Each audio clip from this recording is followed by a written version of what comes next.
가끔 이제 어떤 성도님들을 만나면 이런 얘기를 해요. 왜 우리 목사님은 천국과 지옥 설교를 잘 안 할까요? 글쎄요, 뭐 그건 이유는 잘 모르죠. 근데 성도님들은 이제 구원에 관한 문제들, 천국과 지옥에 관한 문제들에 대해서도 계속해서 궁금하고 듣고 싶어하는 경향들이 있거든요. 근데 이거는 어디로 다 연결이 되느냐면 믿음이라는 단어로 귀결이 돼요. 믿음. 그래서 믿음의 사람들에게, 특히 성도들에게 믿음이라고 하는 이 단어는 굉장히 중요합니다. 믿음의 문제는 어떤 문제이냐면 천국에 가느냐 지옥에 가느냐의 문제이거든요. 믿음이 있으면 이 땅에서도 이미 영생을 얻었고 하나님의 나라, 영생을 이미 얻은 사람이 되기 때문에 영원한 하나님의 나라가 그 사람의 소유가 되는 거죠. 근데 믿음이 없으면 천국과는 상관이 없고 지옥입니다. 근데 믿음이 있어도 다른 믿음을 가지고 있다고 한다면 정상적인 말씀 따른 믿음이 아니라 잘못된 진리에 속은 믿음을 가지고 있다고 한다면 본인들이 구원받는다고 착각하겠지만 그들에게는 구원이 없다라는 거죠. 미혹된 자들, 잘못된 진리에 넘어간 자들에게는 구원이 없고 심판만 있고 멸망만 있다라고 하나님의 말씀이 분명히 언급하고 있기 때문에 그렇습니다. 그래서 이 믿음은 굉장히 중요한데요. 야고보서가 기록될 당시에도 미혹돼서 진리를 떠난 사람들이 있었습니다. 지금도 마찬가지예요. 그러니까 예수님께서 승천하신 이후에 오순절, 오순절이라고 하면 50일째 되는 날이라는 건데 언제부터 50일째 되는 날이냐? 예수님 부활하신 날부터 50일째 되는 날이에요. 40일 동안 계시고 승천하셨죠. 그 후로부터 10일 후가 오순절이니까 예수님 부활해서 성령 임하는 오순절까지는 50일이죠. 그래서 순자가 10을 의미하거든요. 오순절. 예수님 부활하신 날부터 50일째 되는 날. 이날 성령께서 임하셨습니다. 약속하신 대로 예수님 승천하시고 성령이 임하셨죠. 성령이 임하시면서 교회가 탄생하게 돼요. 그때부터 교회가 세워집니다. 에클레시아라고 하는 이 단어 자체가 모든 멸망받을 사람들 속에서 끌어내서 모아놓은 사람들, 밖으로 끌어냈다. 멸망받을 사람들에게서 끌어내서 구원받을 자로 모아놓은 집단이라는 뜻이 교회거든요. 근데 이 초대교회가 시작되고부터 미혹하는 세력들은 계속해서 있었단 말이에요. 그러니까 이단의 역사는 굉장히 길어요. 그때그때 조금씩 옷을 갈아입었을 뿐 그 처음에 예수님 승천하신 이후에 교회가 생겨났잖아요. 그 이후부터 계속해서 이단들이 있었고 거기에서 있었던 그 수많은 이단의 그 논리들이 섞이고 더해져서 지금 이단까지 왔기 때문에 초대교회 때도 미혹당해서 이단에게 넘어가는 사람들이 있었고 오늘날도 계속해서 그런 사람들이 있다라는 겁니다. 그래서 미혹이라는 이 단어가요. 미혹이라는 단어가 조금 헬라어 아는 척하면 폴라네라고 하는 단어거든요. 폴라네, 미혹, 오도, 미혹. 그러니까 잘못된 것을 가르쳐서 믿게 만드는 거죠. 이게 미혹이거든요. 그래서 잘못된 방향으로 끌어내서 마음을 막 흔들어서 진짜인 것처럼 속아 넘어가게 하는 것이 미혹이거든요. 그러니까 이 미혹은 언제 시작됐냐면 에덴 동산에서 시작됐습니다. 뱀이 하와를 미혹했거든요. 야, 저 열매 따먹으면 진짜 죽냐? 아니야, 안 죽어. 하나님처럼 돼가지고 선악을 알게 돼. 미혹이 됐어요. 미혹이 되니까 하나님께서 아담을 통해서 말씀하셨던 것이 저것을 따먹게 되면 정령 죽을 것이다라고 이미 말씀을 하셨고 하와도 분명히 남편을 통해서 들었을 텐데 미혹하는 말을 듣고 나니까 마음이 혼잡해져 버린 거죠. 마음이 확 곤란해가지고 사정없이 흔들린다는 게 미혹이거든요. 그래서 따먹어 버렸죠. 미혹받고 열매를 받더니 보암직도 하고 먹음직도 하고 지혜롭게 할 만큼 탐스럽게, 그러니까 미혹에 넘어가면 가짜가 진짜처럼 보여버리게 되는 거예요. 이게 굉장히 무섭습니다. 뭔가 하나를 점화시키는 게 있어요. 점화 이론이 있거든요. 상담에 점화 이론이 있는데 뭔가를 딱 하나 점화시켜 가지고 이게 뇌 속에서 불꽃이 탁 불타오르 올라버리게 되면 그것을 그대로 믿어버리게 되는 거예요. 믿어버리게 되면 그때부터 마음이 사로잡히는 거죠. 미혹이 그래서 무서운 겁니다.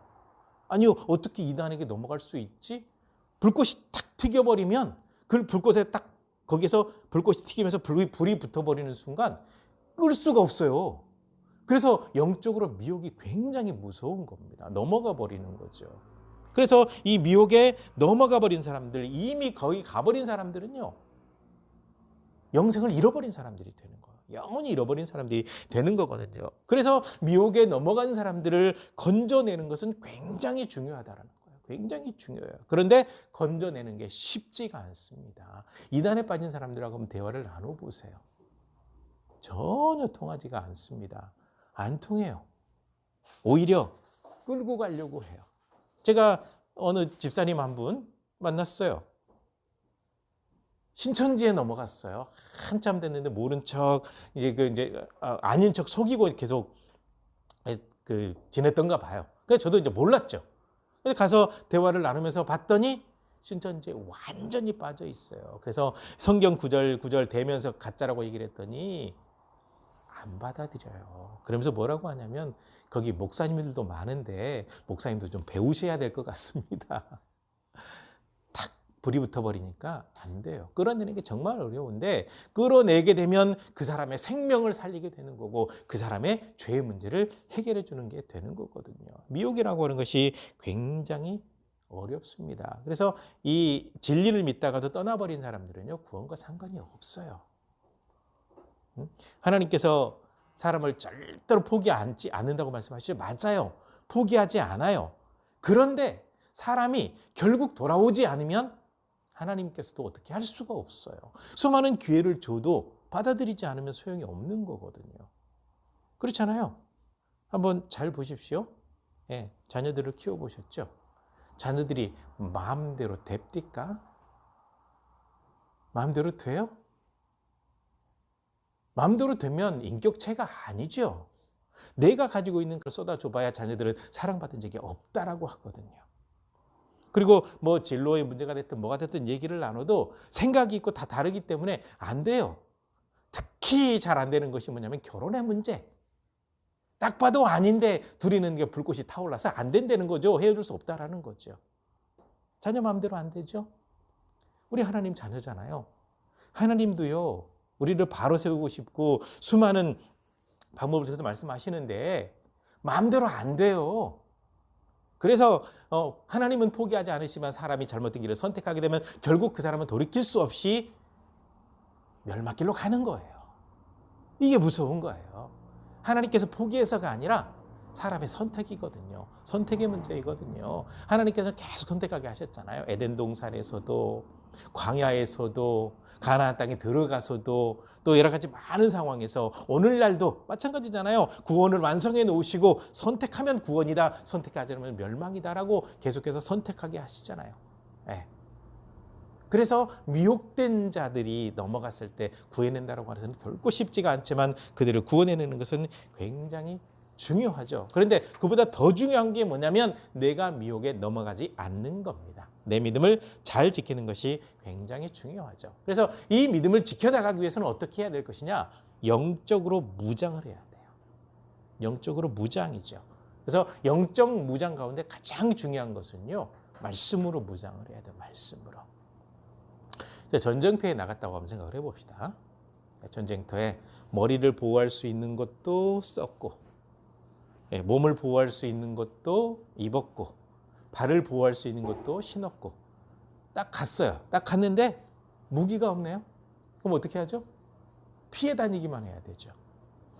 우리가 영적 무장을 할 때 가장 중요한 게 뭐냐면 무기 준비하는 거거든요. 이 무기가 하나님의 말씀이죠. 이 말씀을 전신갑주에서는 성령의 검이라고 얘기하고 있거든요. 성령의 검, 무기요. 그래서 전신갑주는 뭐 에베소서에서 보시면 전신갑주 무장하는 게 쭉 나오거든요. 아무튼 영적으로 무장하는 것이 굉장히 중요해요. 특히 다른 뭐 믿음이라든지 뭐 진리라든지 또 구원의 확신이라든지 이걸로 무장하는 거 정말 중요한데 가장 큰 무기 말씀으로 장착을 하고 그러고 난 다음에 완전 무장을 했으면요. 깨어서 기도해야 됩니다. 기도요. 기도는 영적으로 깨어있는 표시가 되는 거거든요. 그래서 우리 신앙인들은 끊임없이 기도 생활을 해야 되는 겁니다. 믿음의 기도는 역사하는 힘이 많아요. 특별히 믿는 사람들의 기도는요, 하나님께서 가장 소중히 여기시죠. 그래서 이 기도를 모든 성도들이 받은 특권이다라고 얘기를 해요. 하나님께서 특별히 특권을 주셨습니다. 기도요, 기도. 그리고 이 기도를 하면 모든 거 욕심대로 다 주시지는 않지만 기도하면 하나님께서 응답해 주신다는 말이죠. 그래서 기도는 우리 신앙인들에게 정말 중요합니다. 그런데요, 대화입니다. 대화. 하나님과의 관계 속에서는 대화죠. 대화를 나눌 때도 정말 중요한 게 한 가지가 있습니다. 정말 중요한 것은요, 상대방이 무슨 말 했는지를 잘 들어야 돼요. 네. 끝까지 안 듣고 그냥 툭툭툭 내뱉었다가 이렇게 싸우는 부부들이 참 많이 있고요. 특히 부부 상담을 할 때 두 사람 사이에 관계가 나쁜 사람들을 보면요, 누가 얘기하고 있으면 막 말하고 싶어서 안달이 나요. 제지시키고 해야 돼요. 중간에 툭툭툭툭 잘라서 얘기하게 되면 끝까지 듣지 않아요. 그래서 그런 말도 있잖아요. 한국말은 끝까지 들어봐야 된다고. 사실 영어도 끝까지 들어봐야 돼요. 문장 얘기하고 난 다음에 덧붙일 수 있는 말이 정말 많거든요. 그러니까 어떤 언어가 됐든지 끝까지 들어봐야 돼요. 끝까지 듣지 않으면 본질을 파악할 수가 없거든요. 듣는 게 참 중요합니다.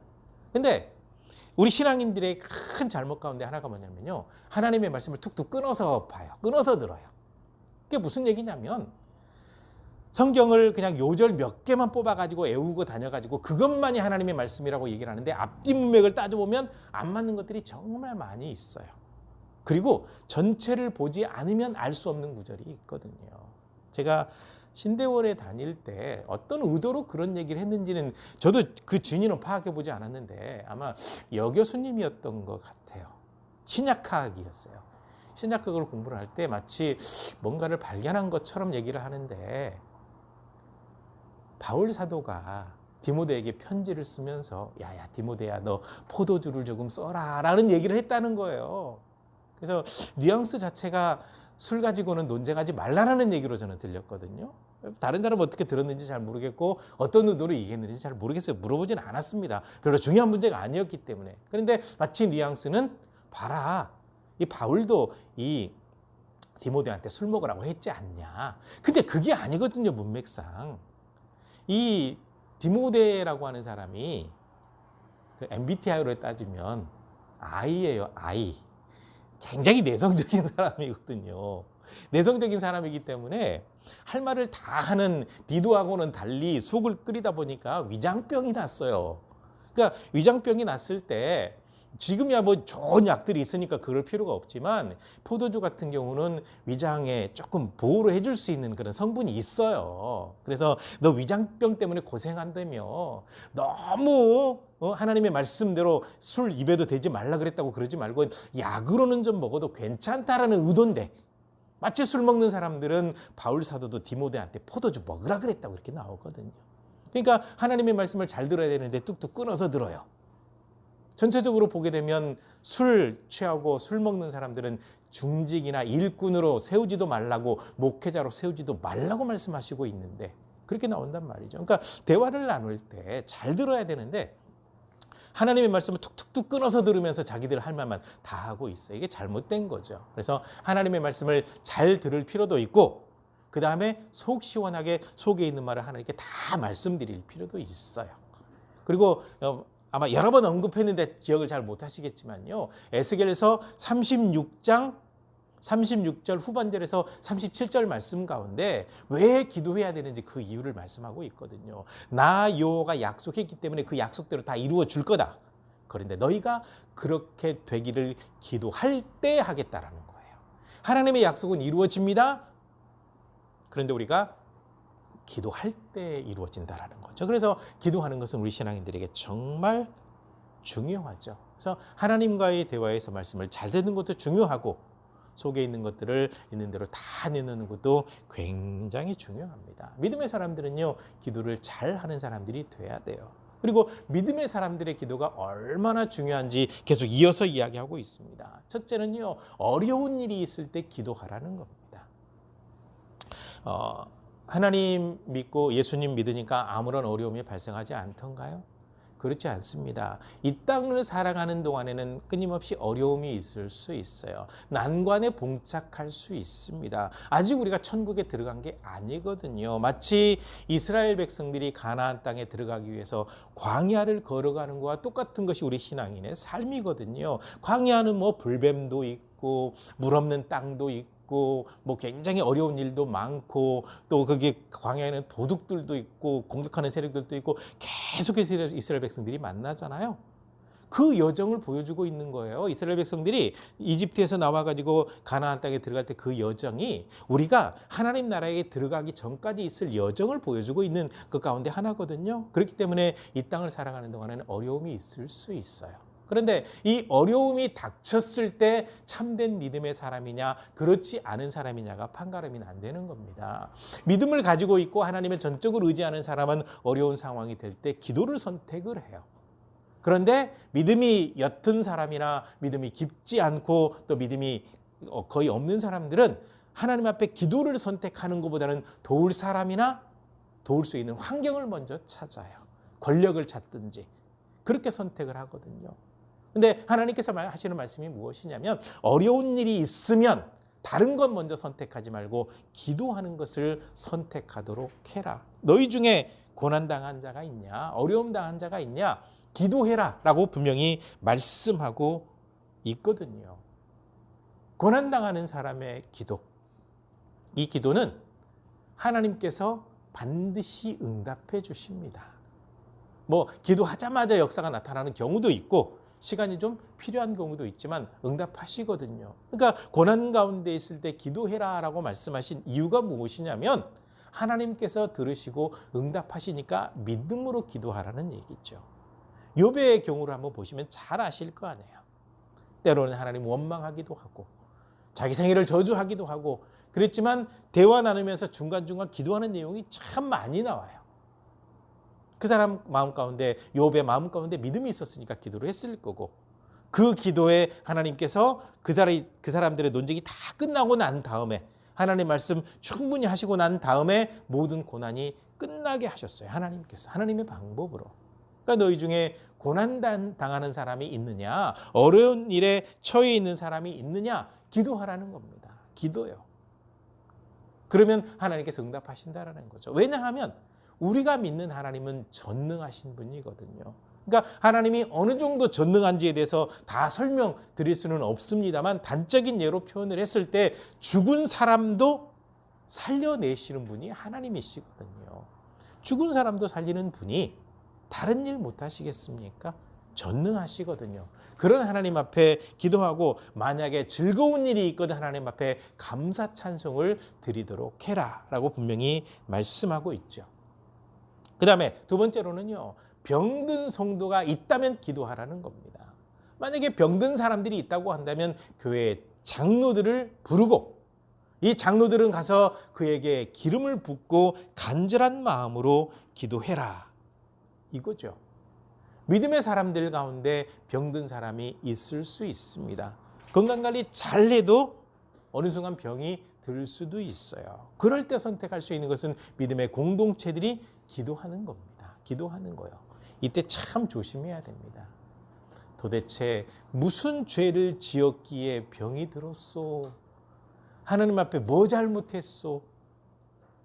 왜 자꾸 그 사람을 우리가 판단하려고 하는지 모르겠습니다. 하나님께서는 뭐 다른 일이죠. 혹시 이거 기억나십니까?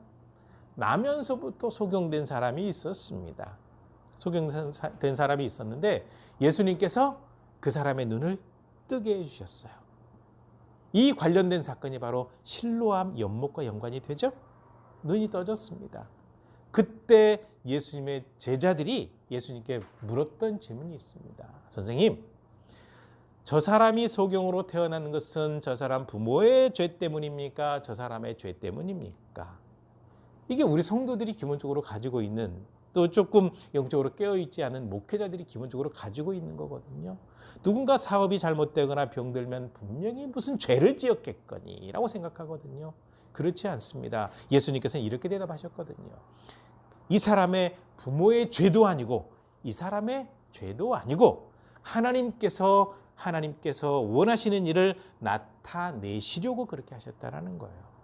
사람이 잘못되어서 잘못된 선택을 해도 하나님의 영광을 드러내는 방향으로 모든 걸 바꾸시는 분이 바로 하나님이시거든요. 그러니까 병든 사람이 있으면 함부로 평가하지 말고 오히려 믿음으로 기도하는 것이 굉장히 중요합니다. 그거면 충분해요. 그러면 주님께서 치료해 주시겠다고 분명히 약속하셨습니다. 그래서 세 번째 하시는 말씀이 무엇이냐면요. 믿음의 기도는 반드시 하나님의 응답이 있다라는 거죠. 믿음의 기도는 반드시 하나님의 응답이 있다. 왜? 하나님을 믿고 기도했으니까 하나님께서 그 믿음을 보시는 거예요. 놀라운 하나님의 역사를 이루어 주시는 거죠. 근데 이런 일이 있었습니다. 성경에 보게 되면 이스라엘 백성들이 이제 광야로 나왔어요. 광야로 나왔는데 10가지 재앙 내릴 때 와, 하나님 대단하신 분이다. 홍해를 건널 때도 이집트 군대가 쫓아오는 상황인데 홍해를 건너갔잖아요. 건너간 다음에 이집트 군대가 다 이제 바다에서 수장돼 버렸잖아요. 그때 와, 하나님 정말 좋으신 분이다. 그 얘기를 했어요. 근데 광야로 딱 들어가면서 이제 불평이 시작되는 거죠. 물도 없네. 먹을 것도 없네.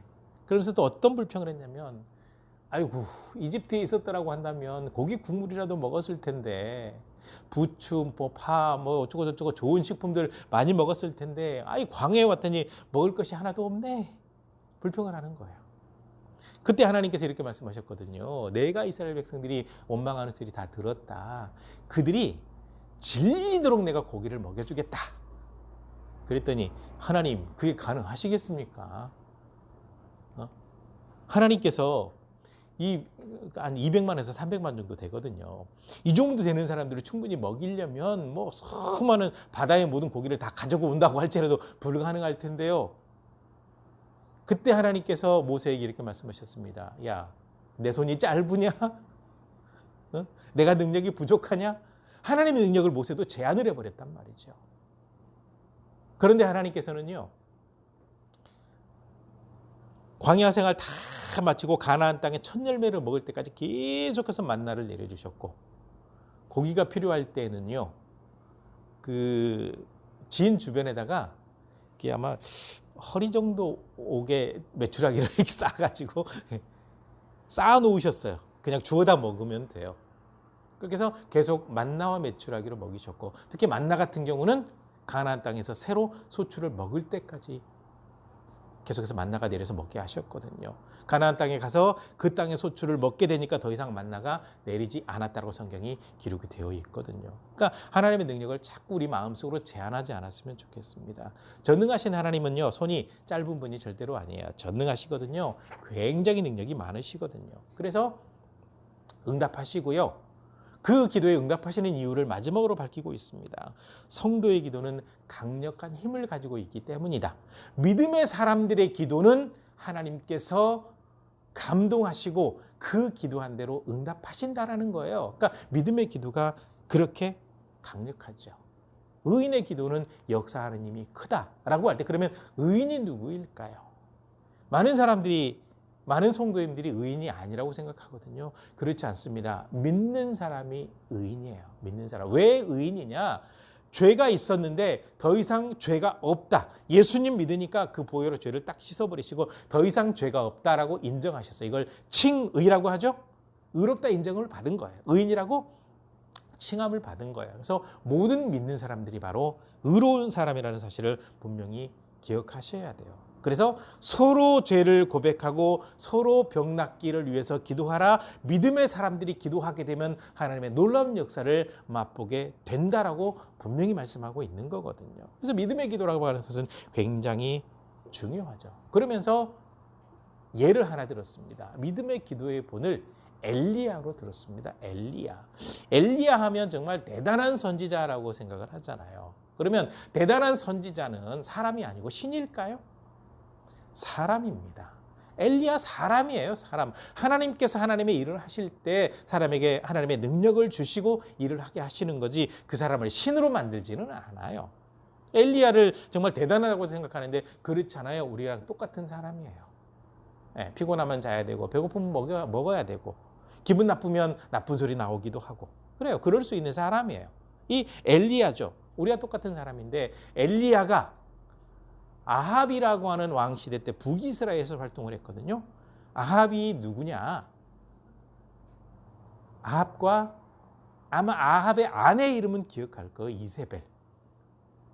네, 바알과 아세라를 정말 잘 섬기는 이방 여인이에요.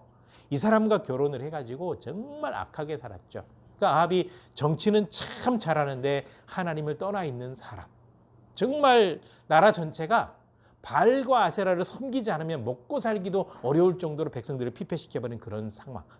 영적인 상황이 바로 그런 상황이고 이게 백성들의 삶과 연결이 되고 이때 엘리야 선지자가 이 땅에 비가 내리지 않게 하여 주시옵소서라고 기도하니까 3년 6개월 동안 가뭄이 들어버린 거 전체적으로. 그래서 아합이 이 원수 엘리야 죽이겠다고 막 쫓아다니죠. 죽일 수나 있나요? 하나님의 도움을 전적으로 받는 하나님의 사람인데 그럴 수 없었죠. 그러니까 우리랑 똑같은 사람인데 믿음의 사람 엘리야가 기도했더니 3년 6개월 동안 비가 내리지 않았고 다시 기도했더니 하늘이 비를 내려서 땅이 열매를 맺도록 했다라는 거죠. 믿음의 기도에 대해서 이렇게 언급을 하고 있는 겁니다. 하나님을 전적으로 의지하고 믿음의 사람이 기도할 때 역사가 나타나게 되는데 엘리야를 봐라. 그랬던 것처럼 모든 믿음의 사람들이 엘리야처럼 그렇게 쓰임 받을 수 있다라고 강조하는 겁니다. 그래서 본문에서는 엘리야가 우리랑 똑같은 성경을 가지고 있는 사람이지만 기도할 때 가뭄, 다시 기도할 때 비가 내리는 역사가 있었던 것처럼 믿음의 사람이 기도하게 되면 그 놀라운 역사가 있게 된다라고 말씀하시면서 영적 무장을 하고 있는 사람은 끊임없이 사소한 일이라도 기도하면서 하나님께 맡기고 해나가는 것이 굉장히 중요합니다. 그래서 그 기도를 계속해서 해나가야 되고요. 그다음에 또 한 가지는 미혹에 넘어가 있는 사람들이 돌아와서 하나님의 거룩한 백성이 되도록 기도하는 것도 정말 중요합니다. 이건 참 쉬운 일이 아니지만 하나님께 맡기고 기도하는 것도 정말 필요하겠죠. 그래서 믿음의 기도라고 하는 것은 정말 중요하니까 믿음을 가지고 당장 이루어지는 거 그냥 안 이루어졌다고 원망하지 말고 당장 이루어지는 거 기대하지 말고 하나님의 때의 방법으로 이루어지기를 이렇게 하나님께 맡기고 믿음으로 기도하는 삶을 통해서 하나님의 역사하심, 하나님과 영적인 교제가 계속해서 이루어지시기를 주님의 이름으로 간절히 부탁을 드립니다. 기도하시겠습니다.